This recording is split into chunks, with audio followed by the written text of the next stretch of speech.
The 8,207th meeting of the Security Council is called to order. The provisional agenda for this meeting is the situation concerning the Democratic Republic of the Congo. The agenda is adopted. In accordance with Rule 37 of the Council's Provisional Rules of Procedure, I invite the representative of the Democratic Republic of the Congo to participate in this meeting. It is so decided. In accordance with Rule 39 of the Council's Provisional Rules of Procedure, I invite the following briefers to participate in this meeting. Mr. Mark Lowcock, Undersecretary General for Humanitarian Affairs and Emergency Relief Coordinator. Mrs. Janine Bandou Bahati, Coordinator of the Encadrement des Femmes Indigènes et des Ménages Vulnérables. And Abbé Donatien Ncholo, Secrétaire-Général de la Conférence Épiscopale Nationale du Congo. It is so decided. The Security Council will now begin its consideration of item 2 of the agenda. Recalling the Security Council's latest note 507 on its working methods, I wish to encourage all participants, both members and non-members of the Council, to deliver their statements in 5 minutes or less. And note 507 also encourages briefers to be succinct and to focus on key issues, and briefers are further encouraged to limit initial remarks to 10 minutes or less. I now give the floor to Mr. Mark Lowcock. You have the floor, please. Mr. President, this is Moazi Kalunga and has 7 children, including her 18-month-old baby, Shabani. You all have this picture in front of you. You can see that little Shabani has the distended belly of many malnourished children.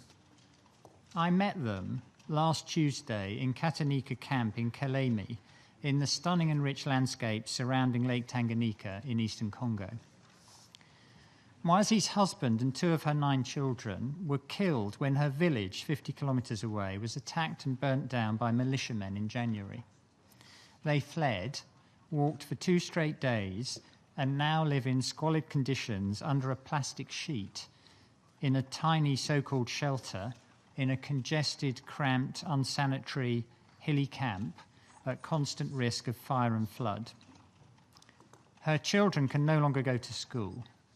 Her entire family, traumatized, sobbing and destitute, are too terrified to contemplate returning home. Moazi and her children are among the 4.5 million people displaced right now in the Democratic Republic of the Congo. Humanitarian needs caused by internal conflict have doubled over the last year.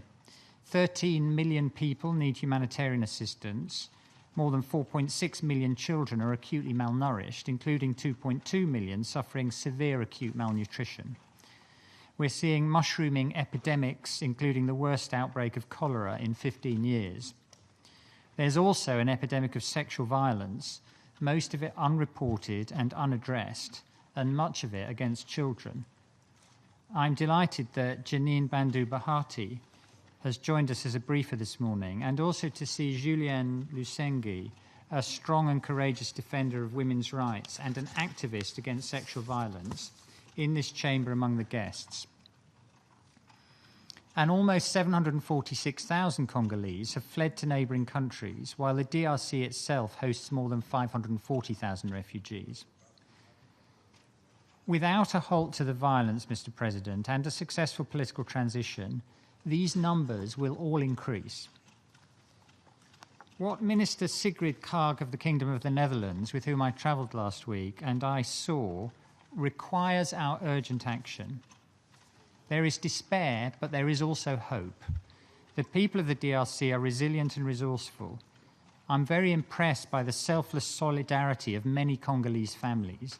They have so little, yet they welcome their brothers and sisters from within and outside the country into their homes when those people are displaced by violence. And without humanitarian assistance, things would be much worse. In 2017, the United Nations and its humanitarian partners reached more than 4.2 million people with life-saving